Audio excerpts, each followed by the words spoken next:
topic. Okay. First public safety press briefing of the new year, as I promised 4 years ago. First one took place, I believe it was like January 4th or 5th of 2022. So it's hard to believe that it's been 4 years. Let me just thank everyone for being here for the first update of 2026 and the first one of my second term. Again, before I get started, I want to continue to ask that the community pray for our officers that are recovering from the shooting that took place just before the holiday in December. We are grateful that they are all out of the hospital, but they continue to recover. I ask for your continued prayer. I also want to thank all of our first responders as well as our snow plow drivers that did an excellent job working 24-hour shifts moving that snow away. And I also just want to point out to people, all schools are open with the exception of the Rochester City School District. So if you can please remind folks that from 12 to 7, I am opening all of our R centers. So all of our R centers are open from 12 to 7 to make sure that parents have a place to send their kids and that they can get lunch, dinner, and snacks. So we're here today to check in on our progress from 2025 for all of our public safety. And I'm joined by Police Chief David Smith, Corporation Counsel Patrick Beef, Office of Violence Prevention Zeke Tukes, Commissioner of Recreation and Human Services Shirley Green, and Fire Chief Stefano Napolitano. Before I go into our public safety numbers related to violence and guns and all that good stuff, I want to start off with our Fire Chief giving an update on where we are with fire. Chief. Thank you, Your Honor. As we close out the year, the Rochester Fire Department is proud to report another year of dedicated service to our community. In total, Rochester Fire responded to 41,532 service requests, representing a 5.5% increase over the previous year and reflecting on the growth demands placed on our department. Of those responses, 420 were working structure fires, and through the skill, coordination, and professionalism of our firefighters, we protected more than $574 million of property from damage. Medical emergencies continue to be a significant part of our mission, with 20,868 assistance called, handled by our personnel across the city. Our commitment to readiness and excellence remains a top priority. Our members completed 149,169 hours of professional development and skill competency training, ensuring that we are prepared to meet both the routine and the complex emergencies that our members face on a daily basis. In 2025, the Rochester Fire Department also achieved a significant milestone with its reaccreditation of a Type 4 Urban Search and Rescue Team by the New York State Office of Fire Prevention and Control. This designation reflects the department's advanced capabilities in complex rescue operations, including structural collapse incidences, trench rescue, swift water rescue, and severe weather events. We continue to strengthen our ranks by welcoming 27 new probationary firefighters, investing in the future of our department and the safety of our residents. Additionally, fire prevention and investigation efforts remain critical. Our fire investigation unit investigated 231 incendiary fires, working closely with our emergency service partners to determine cause and enhance accountability. Meanwhile, our line division conducted 4,780 inspections and installed 735 smoke detectors and 596 carbon monoxide detectors, helping prevent tragedies before they occur. Our community engagement remains a cornerstone of our work. Through our community risk reduction program, we delivered 220 fire safety programs, touching over 6,000 individuals and educating them on how to keep themselves safe. Finally, Rochester Fire is expanding drone program proved to be a valuable asset this year, supporting operations at several major incidences and by enhancing situational awareness and firefighter safety. These accomplishments collectively reflect professionalism, dedication, and resilience of the men and women of the Rochester Fire Department. We remain committed to protecting lives, property, and the well-being of our community as we move into the year ahead. Thank you. Thank you, Chief, and thank you for all the work that you're doing. And I want to just say that our strategy from day one is still our strategy today: prevention, intervention, and suppression as it relates to violence. As you know, our gun violence continued to fall year after year, quarter after quarter, and that was the same last year. We saw some incremental improvements in the beginning, right? 2022, 23, but we wanted to see those numbers fall faster. And as you know, we didn't have a magic potion. We didn't have a single solution that would bring gun violence under control in one fell swoop. And lots of painful things that we witnessed. And as I said, one homicide is too many, but we said prevention, intervention, and suppression was going to be what we were going to focus on. So as of the end of 2025, almost all of our gun violence metrics had fallen to their lowest point since 2018, a full 2 years before the pandemic. And compared to 2021, the first full year of the pandemic and the peak for gun violence, those metrics fell by almost 60%. Shooting incidences over the past 5 years fell 58%. The number of shooting victims went down by 60%, and fatal shootings fell by 58%. And total homicides fell by 58% from a staggering 85 killings in 2021 to 36 in 2025. And our rolling 365 shooting count, which is what I look at, which measures shootings for a full year period that ends each day, fell below 180 in September of last year, and for the first time since before the pandemic. And it has remained below that threshold ever since. And as I said, I'm gratified by these numbers. I'm gratified because they tell us our strategy is working. And more importantly, I'm gratified because these trend lines give us a high degree of confidence that these numbers will continue to fall even more. But as I said, I am not satisfied. I'm not satisfied because no level of gun violence is satisfactory and will never be acceptable. Someone asked me, and you can ask me this question all you want. The Democrat and Chronicle did a story on the gun violence emergency. I think they were trying to find people that were opposed to it. It's hard to find people.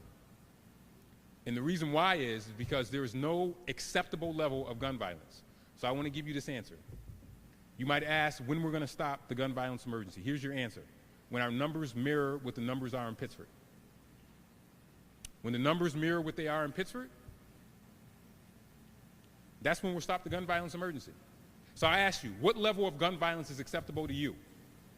Is there an acceptable level in Rochester or an urban environment because it's an urban environment and it's Rochester? My answer to you is there is no acceptable level.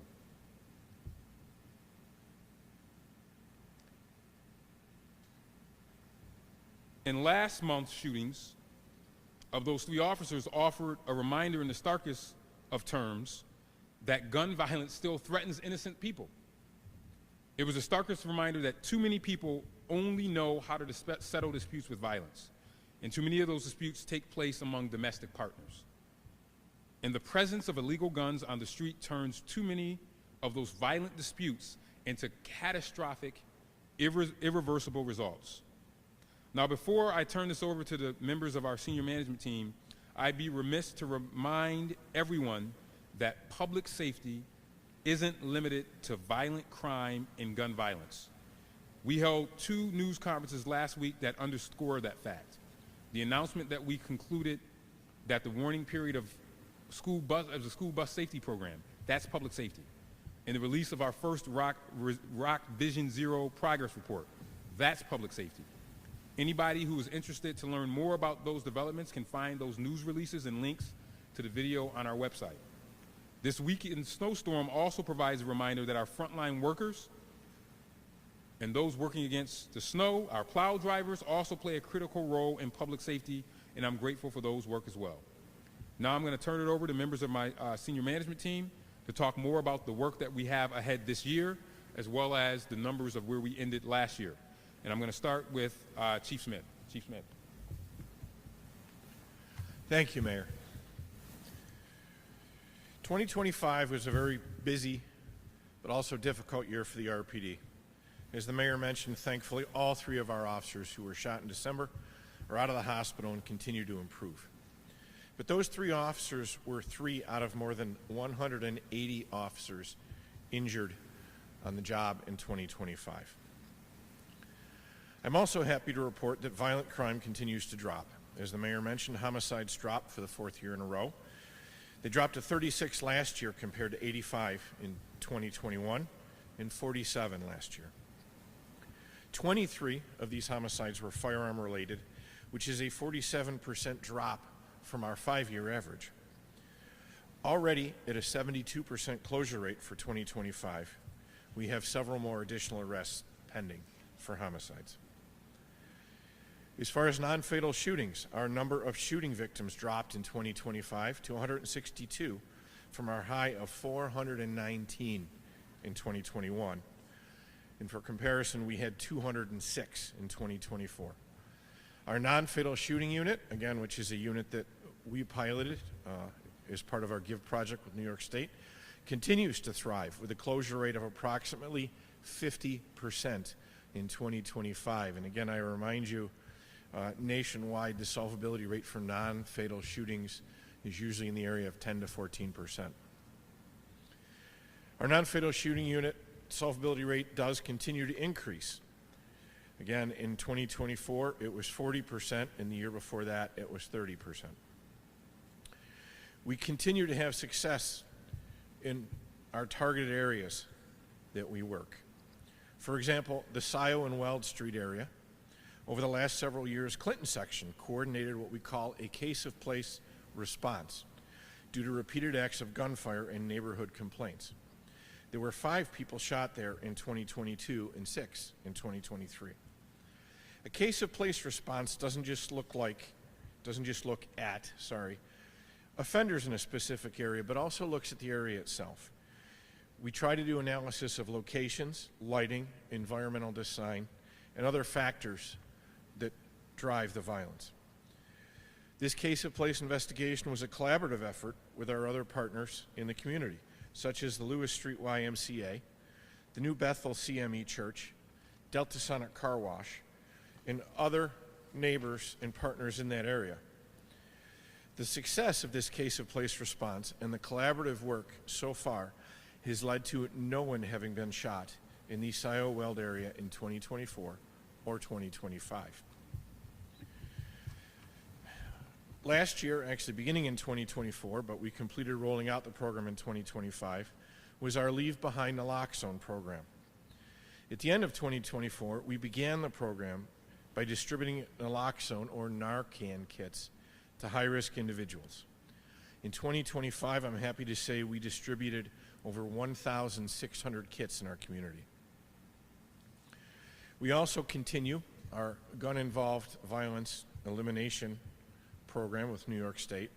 As part of that is our Cobra Patrol initiative, which again is our patrols on targeted street segments.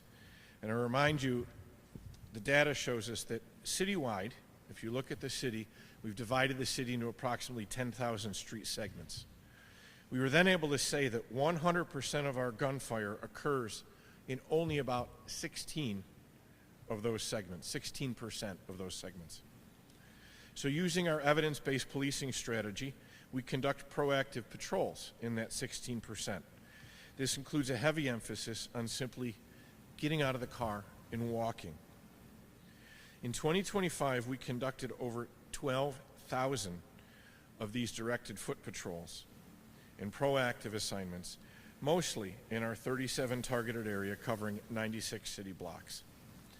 This led to an approximate 37% reduction in gunfire in our top street segments from the year before, compared to a 30% drop citywide.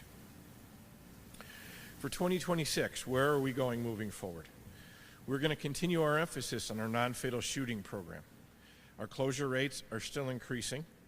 We are working diligently to increase them even more. We are also placing more of an emphasis in 2026 on our domestic violence responses. In 2025, we had the following. We had 4 domestic-related homicides. We had 14 officers injured during domestic incidents, including 3 shot and 1 seriously injured after his police car was intentionally rammed by the suspect. We completed over 5,536 domestic incidents reports in 2025. 3,372 of those were for domestic-related criminal offenses. So in mid-2025, we introduced and began the STRIVE program. It stands for Statewide Targeted Reductions in Intimate Partner Violence. This program focuses on improving responses to domestic and intimate partner violence by enhancing collaboration between law enforcement, courts, probation, and other service providers, such as our partners at Willow. The idea is to improve survivor safety, offender accountability, and coordinated community response using evidence-based strategies. We have a coordinator, a full-time coordinator who started a few months ago for STRIVE, and an analyst who starts this week. We have already had several success stories. At the beginning of November, we had an incident in which an ex-boyfriend broke into the female victim's home, hit her with a handgun, strangled her, bit her. Through STRIVE, we immediately put together a detail and apprehended this offender within days. At the time of his arrest, he had a handgun and drugs on his person. Through our interagency cooperation, we learned that he was instructing others to go to the victim's home on his behalf. Utilizing our partners at Willow, the STRIVE program was able to get the victim safely relocated before anything else could happen, and as I said, take this dangerous offender into custody. 2026 also will see our continuation of the bus patrol program, which again just went live, issuing $250 citations to folks who pass our school buses. So far, the program is issuing hundreds of violations per day, hundreds, and that's just in the city of Rochester with city school buses. We're also busy, diligently planning for the summer, for all the summer events and festivals that our city sees, for making sure everyone is safe and everything goes off without a hitch. So thank you, and with that I will turn it back to the mayor. Thank you. I really hope that you got a flavor for the challenges that we continue to face with domestic violence, which overlaps with the violent numbers that we see in our community. And STRIVE will be what GIVE was for us as it relates to gun violence. We will use STRIVE as a way to drive down domestic violence incidences. We can't tolerate this in our community, and those numbers should be a call to action for all of us in the community. You're next going to hear from Patrick Beath. The Law Department continued to use the gun violence state of emergency throughout 2025 to regulate properties that could become crime scenes because they couldn't control their clientele. And we'll continue this work in 2026. And to speak to that briefly, I'll have Corporation Counsel Patrick Beath come say a few words. Thank you, Mayor. Good morning, everybody. I'll be brief. As the mayor said, we still make use of the mayor's gun violence emergency to intervene in locations where we see violence, to shut them down immediately so that they cool off and we can end that violence before it happens again.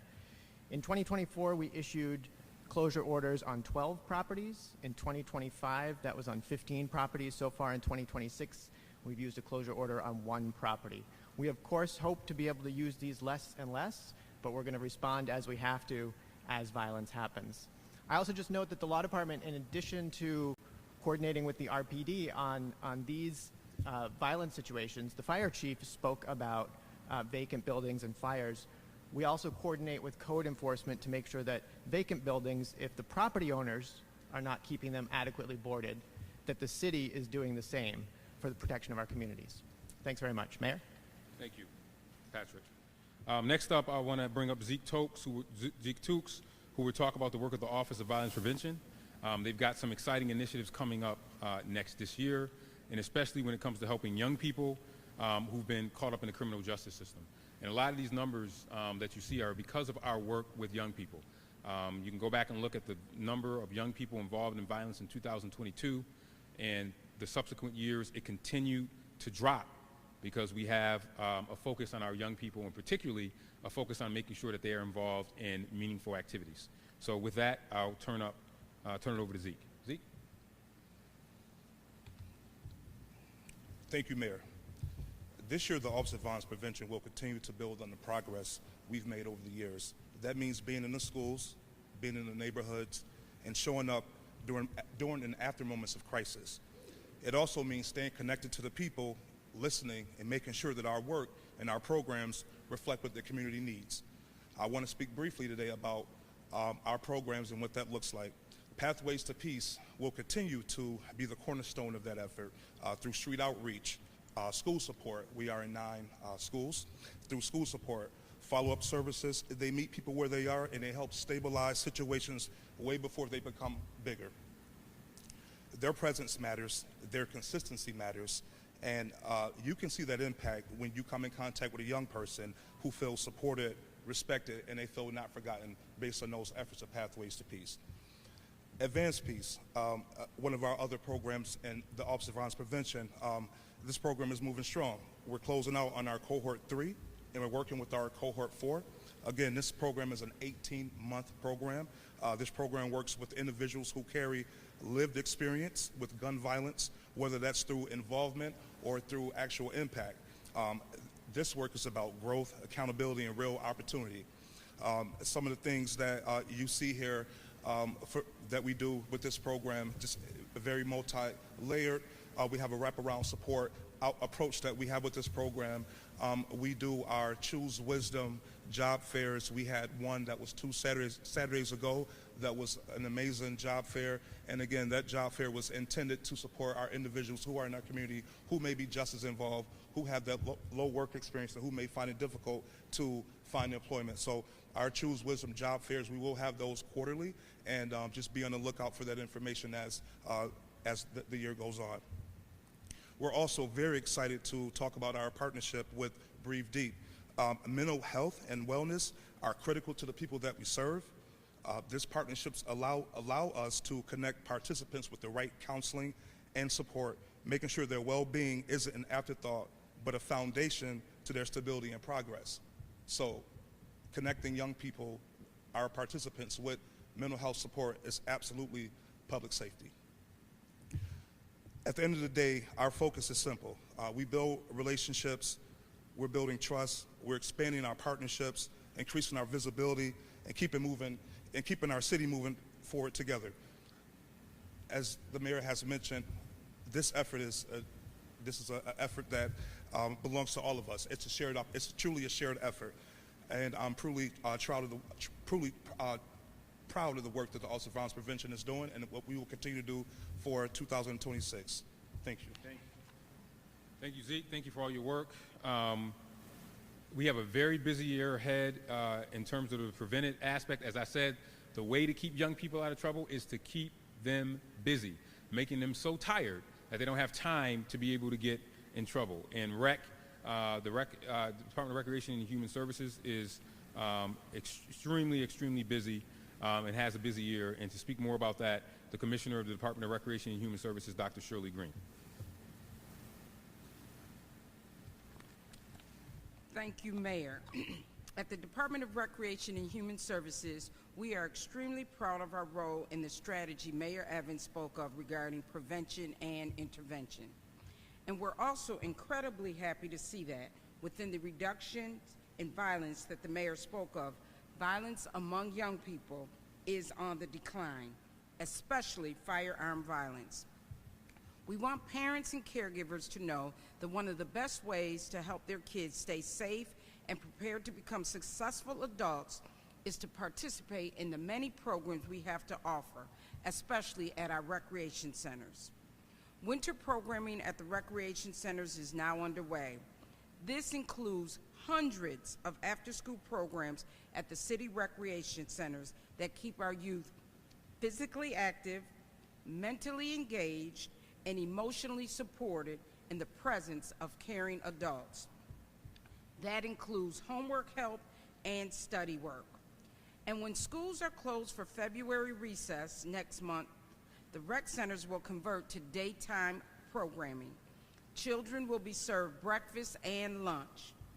I do want to give a special shout out to the recreation center staff and workers who were available yesterday at Jackson Recreation Center, Ryan Recreation Center, and Edgerton during yesterday's snow day to make sure that children had a place to go while their parents needed to be at work. We also want to thank our partners at FoodLink for providing hot meals to the children who visited the rec centers. Looking ahead to 2026 is going to be an exciting year in the city's rec. Among other things, we're going to open our very new Nature Center at Maplewood Park in the northwest section of the city, where we will be enhancing several of our playground features, after-school programs, and summer camps. These upgrades will really support our commitment to the Children's Outdoor Bill of Rights. We're also going to open our new esports gaming lounge at Jackson Rec Center. And on February 7th, in partnership with our colleagues at the library, the mayor will be hosting Mayor's Madden Esports Invitational at Central Library on South Avenue. We also continue to partner with the Center for Youth to provide mental health counseling services in the recreation centers. And this year, we're going to build on that partnership by taking 80 young people on a bus tour of historically black colleges and universities. Why would you think that matters? Well, exposing our young people to new environments outside of their neighborhoods and the city and giving them reasons to get excited about their future is a great experience for them. Hope and opportunity. This will be in addition to the 25 young people who are part of Summer of Opportunity, who will also continue to travel at the HBCUs that they've been going for the last few years. The application period for summer job programs will be opening in February. Please be on the lookout for information. We have Biz Kids programs, for instance, and in February we'll accept applications again for our Biz Kids, which is an entrepreneurial program. So we want the parents in our community to know DRIVES is in your corner. Visit us at www.cityofrochester.gov/recreation to see all the wonderful offerings we have to keep our young people engaged. And you heard the mayor say, if they're busy enough, they're too tired to get into mischievous behaviors. It all boils down to three things that every parent wants for their kids: physical activity, mental engagement, emotional support, all in the presence of caring adults. But like I always say, don't tell the kids our centers are good for them and keep them safe. Tell them they're places for them to have fun while learning when they don't even realize it. Back to the mayor. Thank you. That's right, including the Madden tournament February 7th. So anybody that wants to try to come take me on February 7th, are we doing that at Jackson? Central Library. Central Library, February 7th, the mayor's annual Madden Invitational, the day before the Super Bowl. So we get a lot of young people that are interested in that. I've been doing that for a couple of years now, and it's very, very exciting. I just want to talk about one other thing, that the 58% decrease in homicides and fatal shootings, the Rochester Fire Department, along with our partners at AMR, deserve much of that credit. Our medical system has advanced along the years, and they provide critical emergency life support that prevents many shooting violent incidences from turning fatal. So I want to thank also our fire department on that end, as well as for AMR for their work.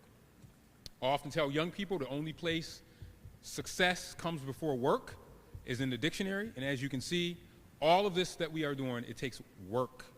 It takes constant work. It takes constant strategy, planning, and not just idle chatter or talk.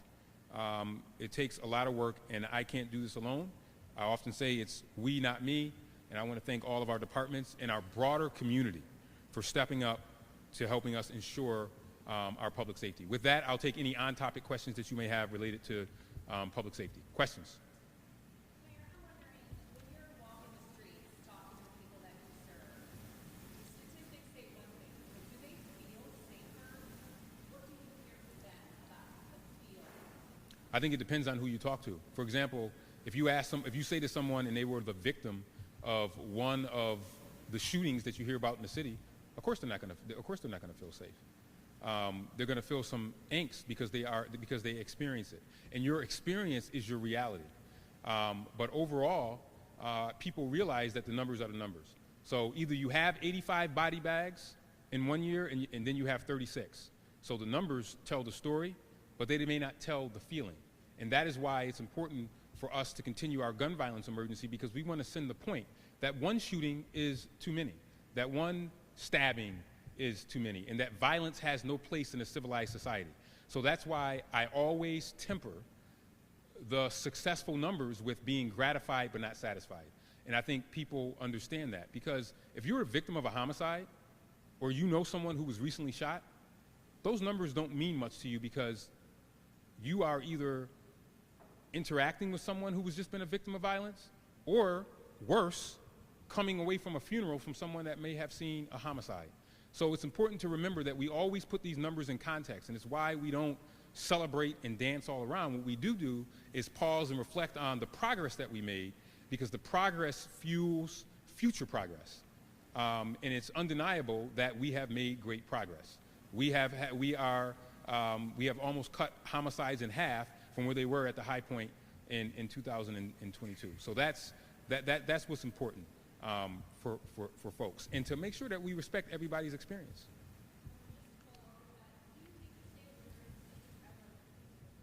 Did you must have didn't hear the answer to my question, my comment that I made earlier, when I said I think it can be lifted, but my goal is that I want to make sure that the same number of shootings that they have in Pittsburgh, you know where that is? I want to make sure that Rochester mirrors those numbers. Then I'll think about lifting the state of emergency. So that's my barometer. My barometer is, I want everyone, when you think about gun violence, to ask yourself, what level of shootings is acceptable?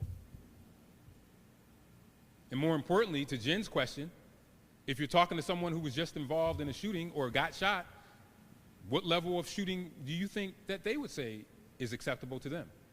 So the message that I'm trying to make, and I'm not trying to be flip about this, is that we have to send a message in our community that no shooting is okay.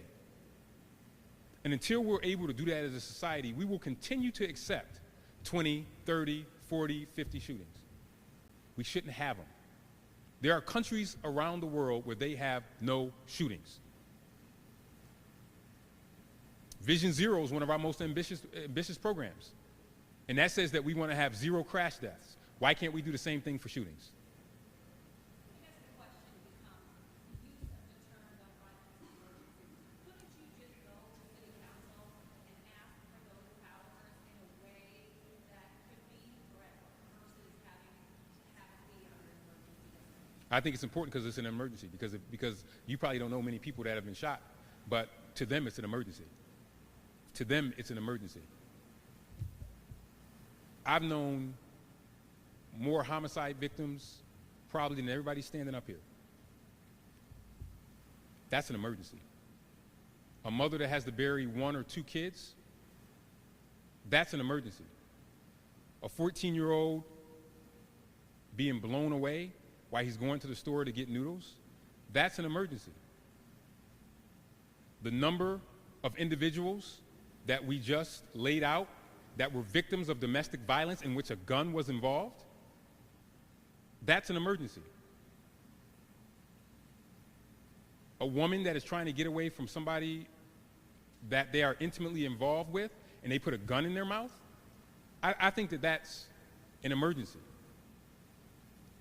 And for too long in our communities, particularly urban areas, we have accepted 1 or 2 or 3 or 4 or 5 shootings and said that that's good enough. And what I'm saying is that we want to continue to make progress, but we're going to use every tool available to drive down the levels of violence till we don't have them anymore. And when you live in those environments, when you actually talk to people who don't feel that way, that's why we do this. For the person that you might talk to that say they don't feel safe. Because they need to know that someone that understands where they're coming from and occupies the corner of City Hall gives a damn about their experience. But they also need to know that we're doing other things that are more than just focusing in on violence. And that's why you hear the preventative aspect here. Because the question is, what are we doing to prevent it? And you heard that. And that's what we're focused on. That's what we want to make sure that we do. But I want to say that we, as a community, as a society, must not accept any violence, period. Any other questions? Mayor, it's slightly different, but like, do you have any comments on the, because we're very public demonstrators, we're not like afraid of public demonstration in Rochester. We have our share of protests. Do you have any comments on the violence in Minnesota? The violence in Minnesota, I think, that's an off-topic question. Okay, so we'll go to off topics. So the question is about Minnesota. Let me say this, and you saw my statement yesterday. What you're seeing in Minnesota is an absolute abomination. As the chief executive officer of this city, the job of any law enforcement agency is not to turn the temperature up, it's to turn it down. And attitudes of individuals that operate are often a reflection of leadership. And what you see happening in Washington, D.C., although I think you're going to see the tide turn a little bit because of the brazen nature in which people are carrying out enforcement actions related to immigration, which, by the way, back in the day did not involve violence, so to speak. These were civil proceedings often. Not most immigration cases are civil proceedings, right? Someone came into the country, they overstayed their visa, you set up and you do surveillance on them, and then you go to where they are and then you take them. You don't parade people through the streets. So what my colleague Mayor Fry is going through right now in Minnesota is absolutely ridiculous and an abomination, and we need immediate de-escalation. We need immediate de-escalation. When the stove is already hot and the water is boiling over, you don't go up and turn up the stove two or three more degrees. You turn it down. And one of the ways that you can turn it down, and one of the ways that we can turn it down in Minnesota right now, and I'll be with 200 mayors tomorrow. I'm supposed to be there today, but I'm here with all of you, is that we have called for the mayors across America that run urban cities. We've all put out statements. We have called for an immediate de-escalation of what we're seeing in Minnesota. And that is what needs to happen. These are American citizens. These are people that pay their taxes, and they should not feel as though they are in danger for exercising their constitutional right, regardless of if you disagree with them. And this is not a political issue, it's a common sense issue. And any good law enforcement agency understands that. And the federal government might want, the federal government needs to turn the temperature down for the sake of our communities in which we live. Okay?